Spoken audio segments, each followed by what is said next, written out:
Assalamualaikum warahmatullahi wabarakatuh. Yang saya hormati Bapak Dr. Imron Mustafa selaku dosen pengampu mata kuliah filsafat ilmu, serta teman-teman mahasiswa yang saya banggakan. Sebelumnya, perkenalkan, nama saya Aryan Farid Asidik. Pada kesempatan kali ini, saya akan membawakan materi yang sangat penting dan relevan dalam memahami sejarah, masyarakat, dan perubahan sosial, yaitu tentang materialisme historis.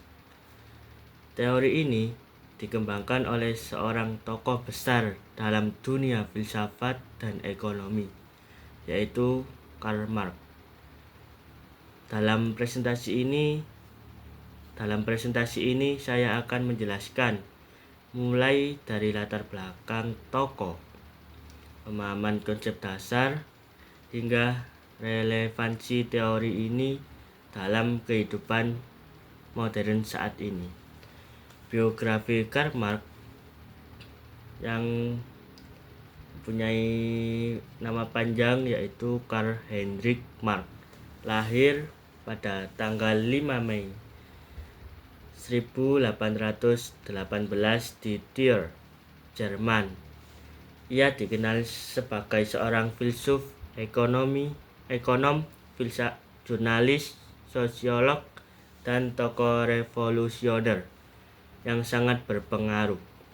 Memiliki ayah bernama Heinrich Marx dan ibu Henriette Persbruck. Marx belajar hukum di Universitas Bonn, namun kemudian lebih tertarik kepada filsafat dan akhirnya pindah ke Universitas Berlin. Di sanalah ia mulai terlibat dalam pemikiran filsafat Hegelian dan mulai mengembangkan kritik terhadap masyarakat kapitalis. Ia dikenal melalui dua karya utamanya yang ditulis bersama Engels, yaitu Manifesto Komunis pada tahun 1848 dan Das Kapital pada tahun 1867. Kedua karya ini tidak hanya menjadi dasar bagi teori komunisme modern, tetapi juga memberikan fondasi kritis dalam memahami dinamika masyarakat kapitalis. Apa itu materialisme historis? Saya akan menjelaskan ini. Materialisme historis adalah pendekatan filosofis dan metodologis yang menyatakan bahwa sejarah manusia berkembang bukan karena ide atau gagasan semata, tetapi terutama karena kondisi dan hubungan ekonomi dalam masyarakat.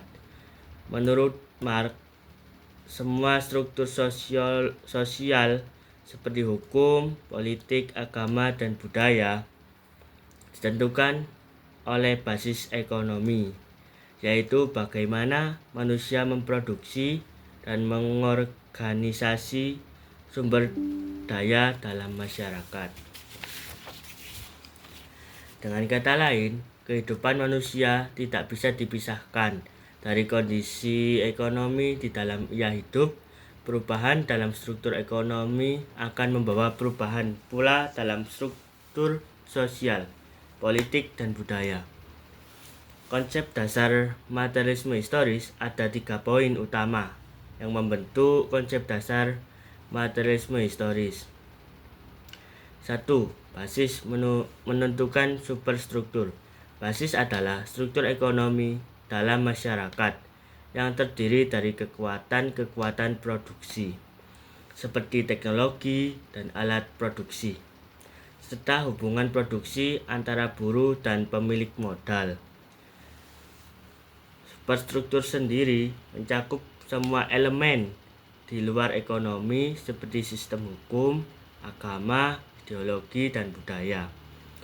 Marx menyatakan bahwa basis ekonomi membentuk superstruktur dan bukan sebaliknya.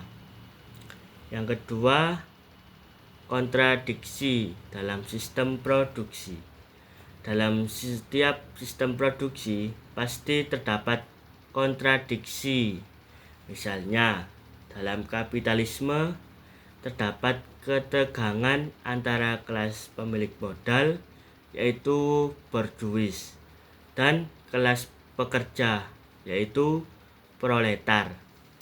Konflik ini lambat laun akan menyebabkan krisis dan perubahan dalam struktur masyarakat. Yang ketiga, ada sejarah sebagai perjuangan kelas. Bagi Marx, sejarah adalah catatan dari berbagai perjuangan antar kelas sosial dari masa feodalisme, kapitalisme, hingga mungkin menuju sosialisme.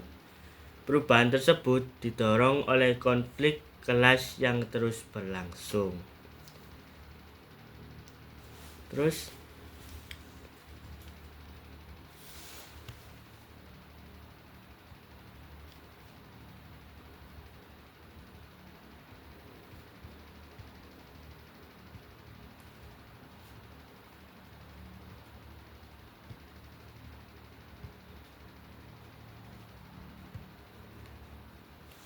Nah, ini ada basis dan superstruktur. Basis mencakup segala hal yang berhubungan dengan cara manusia hidup dan produksi barang. Ia termasuk tenaga kerja, alat produksi, dan relasi antara kelompok sosial yang memegang kekuasaan atas alat produksi. Kalau superstruktur sendiri, di sisi lain, mencakup lembaga-lembaga sosial seperti pemerintahan, sistem hukum, pendidikan, dan agama. Superstruktur ini berfungsi untuk menjaga dominasi kelompok penguasa agar tatanan ekonomi tetap stabil.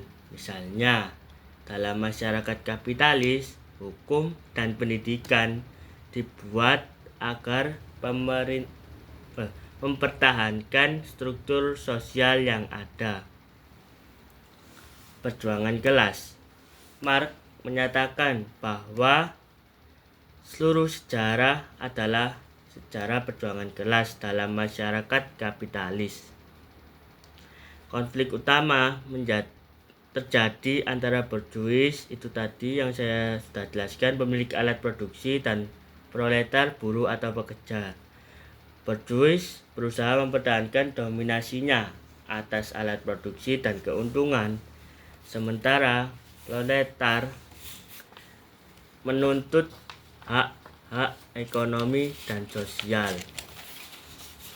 Menurut Marx, perjuangan ini tidak akan berakhir sampai sistem kapitalisme diganti oleh sistem yang lebih adil, yaitu sosialisme. Proses ini tidak selalu berjalan damai. Dalam banyak hal, revolusi sosial adalah jalan yang diyakini Marx sebagai bentuk perubahan sejarah yang sah. Relevansi kontemporer. Materialisme historis masih sangat relevan untuk menganalisis dunia saat ini.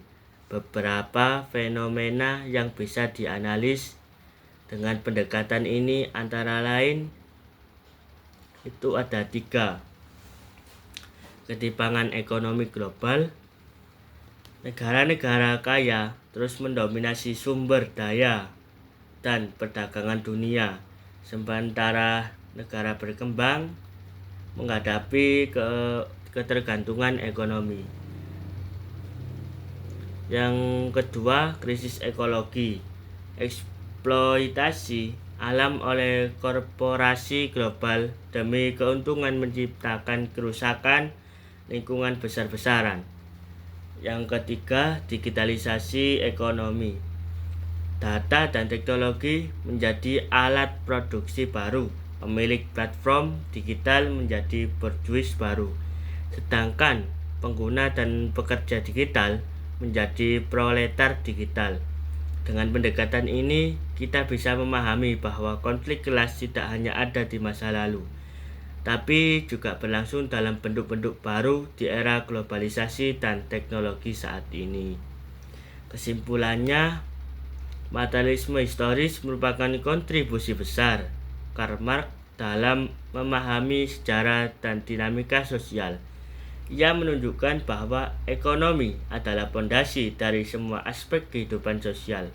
Dengan memahami hubungan antara basis dan superstruktur, serta perjuangan kelas dalam masyarakat, kita dapat membaca sejarah dan kehidupan sosial secara lebih kritis dan struktural. Teori ini mengajak kita untuk tidak hanya melihat ide dan kebijakan sebagai faktor utama perubahan, tetapi melihat lebih dalam ke struktur ekonomi dan kekuasaan yang melatar belakangi. Cukup sekian presentasi saya. Assalamualaikum warahmatullahi wabarakatuh.